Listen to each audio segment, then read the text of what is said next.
Heute geht es um ein Thema, was alle IT-Führungskräfte und geschäftsführende Personen umtreibt, nämlich Cybersecurity. Aber stopp, denn dieses Video wird anders als die anderen Cybersecurity-Videos. Denn häufig wird über technische Lösungen gesprochen. Firewall, Endwall Protections, Zero Trust, KI-gestützte Sicherheitsmechanismen. Die größte Schwachstelle aber in der Cybersecurity ist nicht die Technik, sondern der Mensch, also unsere Kommunikation. Deswegen gehe ich heute darauf ein. Deshalb erfährst du heute, warum klassische Cybersecurity-Ansätze oft nicht ausreichen. Außerdem erfährst du, wie die neurodivergenten Talente dein Unternehmen besser schützen können und warum eine gute Kommunikation zwischen IT und den Fachabteilungen entscheidend ist für Cyberresilienz. Und ein kleines Highlight: Demnächst wird nämlich der Cybersecurity-Experte Eduard Senn zu Gast sein und dann steigen wir noch tiefer in das Thema ein. Also abonniere den Kanal, damit du das nicht verpasst.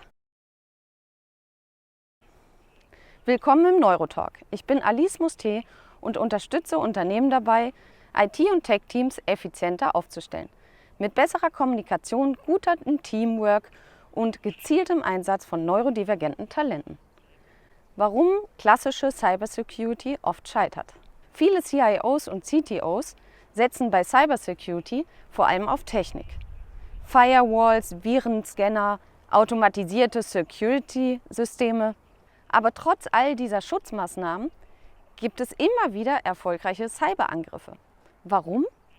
Weil die meisten Hacker sich die Unaufmerksamkeit der Menschen zum Vorteil machen. 90% aller erfolgreichen Cyberangriffe beginnen mit Social Engineering. Also sie manipulieren, also gezielt Menschen, um an vertrauliche Informationen zu gelangen oder sie zu bestimmten Handlungen zu bewegen. Oft ohne dass sie es merken, beispielsweise durch Phishing-Mails, also täuschend echte E-Mails, manipulierte Links, gefälschte Identitäten. Oft reicht ein unaufmerksamer Klick und das Unternehmen ist stillgelegt. Die Frage ist also, wie schaffen wir ein System, was nicht nur technologisch sicher ist, sondern auch menschliche Schwächen ausgleicht? Neurodivergente Talente, die unterschätzten Cybersecurity-Experten. Hier kommt eine spannende Perspektive ins Spiel. Neurodivergente Menschen sind oft herausragende Cybersecurity-Spezialistinnen und Spezialisten. Warum? Weil sie oft ganz anders denken. Und solche Nerds und Geeks hinterfragen Systeme und finden Lücken, die sonst niemand erwartet hätte. Aber hier kommt das Problem. Viele dieser Menschen arbeiten anders als ihre Kolleginnen und Kollegen oder auch ihre Vorgesetzten. Sie brauchen Strukturen, in denen ihre Stärken genutzt werden. Und sie brauchen eine Arbeitsumgebung, die ihre Kommunikationsart berücksichtigt. In dem Video von gestern wies ich ja bereits auf die Kommunikationsprobleme mit Nerds hin. Und diese kommen auch hier zutage. Ein Unternehmen, welches diese Talente gezielt einsetzt, hat einen enormen Vorteil. Die Kommunikation ist nämlich die vergessene Säule der Cybersecurity.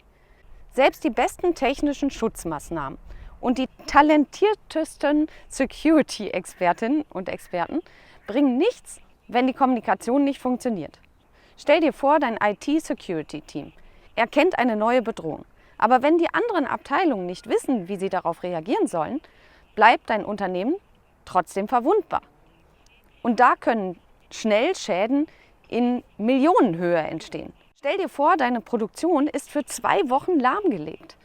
Häufige Kommunikationsprobleme in der Cybersecurity. Die IT-Abteilung beispielsweise warnt vor Risiken, aber die Geschäftsführung versteht sie nicht. Oder Entwickler und Entwicklerinnen setzen Sicherheitsmaßnahmen um, aber die Userinnen und User ignorieren sie, weil sie entweder gar nicht richtig eingeführt wurden oder weil sie bei der Einweisung das Fachjargon des CISOs eben nicht verstanden haben. CISO ist übrigens der Chief Information Security Officer, also der für Cybersecurity zuständig ist. Oder die Mitarbeitenden bekommen Schulungen, aber bekommen eben nicht gesagt oder verstehen nicht, warum das eigentlich wichtig zu beachten ist. Und die meisten sind sich der Schäden wirklich nicht bewusst, die ein Cyber Angriffe verursachen kann. Häufig sitzt auch bereits ein neurodivergentes Talent auf dem Sessel des CISOs. Er oder sie brennen für ihr Thema und sie weiß zum Beispiel, wie schlimm die Auswirkung eines Angriffs sein kann. Aber wie kann sie das der Geschäftsführung verständlich machen, sodass diese auch genügend Finanzen zur Verfügung stellt, um ihre guten Ideen auch umzusetzen? Mit ihrem Fachjargon wird sie dies meist nicht schaffen. Und auch nicht, wenn sie etwas so schnell erklärt, dass kaum jemand folgen kann.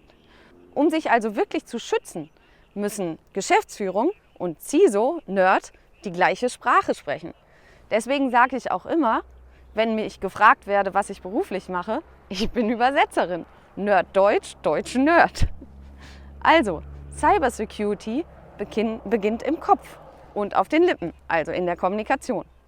Wie du dein Unternehmen wirklich sicher machst mit Cybersecurity. Resilienz kennen die meisten nur im psychischen Sinne oder körperlichen, beim Menschen. Die Fähigkeit, gesund zu bleiben, also resilient gegen Grippenviren oder auch psychische Krankheiten und trotzdem viele Schwierigkeiten auszuhalten. Das ist die Fähigkeit, resilient zu bleiben. Den gleichen Begriff gibt es aber auch für eine Firma, die resilient bleibt gegen Cyberangriffe, gegen Viren. Wie hier gezeigt, ist Cybersecurity nicht nur eine Frage der Technik, sondern auch eine Frage der Strukturen, der Kultur, der Firmenkultur.